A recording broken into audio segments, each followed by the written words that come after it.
Italy, Norway وغیرہ سے ادارے رائے کی آزادی کے نام پر جو سلسلہ شروع ہوا تھا وہ اب ہندوستان میں بھی خوب پھل پھول رہا ہے۔ کملیش تیواری، نپوش شرما کے علاوہ اب رام گیری مہاراج اور یتی نرسمہانند سرسوتی جیسے بے شمار حقیر و کم ترین نیز لعین ترین شخص یہاں بھی ہر گلی و نکر میں تھوک کے بھاؤ دستیار ہے۔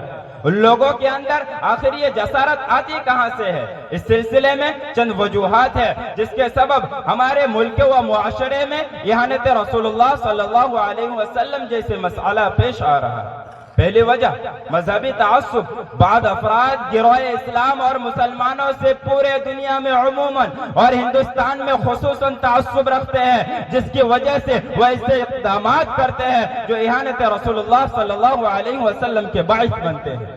دوسری وجہ اسلاموفوبیا، دنیا میں بڑھتا ہوا اسلاموفوبیا، جہاں اسلام کو انتہا پسند اور متشدد مذہب کے طور پر پیش کیا جاتا ہے، مسلمانوں کے خلاف نفرت کو بڑھاوا دیتا ہے۔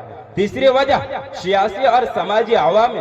ملک میں بعض سیاسی، سماجی و مذہبی شخصیت مذہب اسلام و پیغمبر صلی اللہ علیہ وسلم کی شخصیت کو ایجنڈے کے طور پر استعمال کرتے ہیں اور اپنے مفاد کے لیے مسلسل نشانہ بناتے ہیں۔ چوتھی وجہ میڈیا اور سوشل میڈیا کا غلط استعمال۔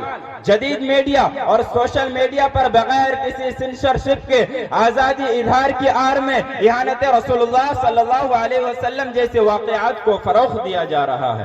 پانچویں وجہ جہالت و نادانی۔ اہانت رسول اللہ صلی اللہ علیہ وسلم کا جرم سرزد ہونے کی ایک بڑی وجہ اللہ کے رسول صلی اللہ علیہ وسلم کی ذات و صفات سے ناواقفیت ہے۔ یہ ناواقفیت کبھی جہالت پر بھی مبنی ہو سکتی ہے اور کبھی نادانی و طغیانی پر۔ چھٹی وجہ آزادی اظہار رائے۔ اسلام اور مسلمانوں سے حسد اور دشمنی رکھنے والی بعض طاقتیں اظہار رائے کی آزادی کا مکھوٹا پہن کر اللہ کے رسول صلی اللہ علیہ وسلم کی ذات میں گستاخانہ تبصرہ کرتے ہیں۔ ظاہر ہے کہ جب کسی مذہب کے خلاف زبان درازی ہوگی تو اس کا رد عمل بھی سامنے آئے گا۔ اس سلسلے میں ہمارا رد عمل کیا ہو؟ چند باتیں پیش ہے۔ نمبر ایک، احتجاج۔ ملک میں مسلمان سڑکوں پر نکل کر پرامن اور چنندہ جگہوں پر احتجاجی خیمے لگائے اور حکومت کو وارننگ کرے کہ جب تک مجرم پر متعینہ قانونوں کے تحت کارروائی نہیں ہو جاتی تب تک ہمارے کوئی خیمے نہیں ہٹیں گے۔ دوسری وجہ سوشل میڈیا کمپنیز۔ اس موقع پر ہم سوشل میڈیا کا بھی استعمال کر سکتے ہیں کہ اس کے مختلف پلیٹ فارم کا استعمال کرتے ہوئے اہانت رسول اللہ صلی اللہ علیہ وسلم کے عالم میں مہم چلائے تاکہ گستاخی کا جرم بند ہو اور سابقہ مجرمین پر کارروائی ہو۔ تیسری بات، قانونی کارروائی۔ آئین ہند کی روشنی میں ہم A295 کے تحت کارروائی کی مانگ کر سکتے ہیں، کیونکہ یہ وہ دفعہ ہے جس کی وجہ سے کسی بھی مذہبی شخصیت عقائد و عبادات کو جان بوجھ کر نادانستہ نقصان و ٹھیس پہنچانا قابل گرفت جرم ہے۔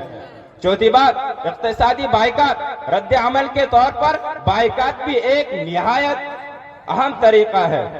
ابھی فلسطین و اسرائیل جنگ میں بھی اسی بائیکاٹ مہم کی وجہ سے اسرائیلی کمپنیوں کو کافی نقصان کا سامنا کرنا پڑا، اسی لیے اس طریقہ کار کو بھی ہم اختیار کر سکتے ہیں۔ پانچویں بات، دعوت و تبلیغ۔ یہ طریقہ بھی نہایت اہم ہے۔ اس کی وجہ سے معاشرے میں تاخیر ہی صحیح مگر دیر پر پیغام جائے گا، لوگوں کے درمیان سے غلط فہمی دور ہوگی اور انہیں اسلام کو سمجھنے کا موقع ملے گا۔ خلاصہ کلام یہ ہے کہ ہمیں ایک متوازن اور رد عمل کی ضرورت ہے۔ بعض اوقات شدید غصے اور جذبات میں آ کر مسلمان ایسے رد عمل دیتے ہیں جو اسلام کی تعلیمات اور نبی کریم صلی اللہ علیہ وسلم کی سیرت سے مطابقت نہیں رکھتا۔ اسلام ہمیشہ امن و تحمل اور حکمت کی تعلیم دیتا ہے اور نبی کریم صلی اللہ علیہ وسلم نے خود بھی مخالفت کا سامنا صبر اور حکمت سے کیا۔ مسلمانوں کے لیے ضروری ہے کہ وہ ایسے واقعات کا سامنا پرامن اور تعمیری طریقے سے کرے تاکہ اسلام کی حقیقی تصویر دنیا کے سامنے آئے اور نفرت کے ماحول کو ختم کرے۔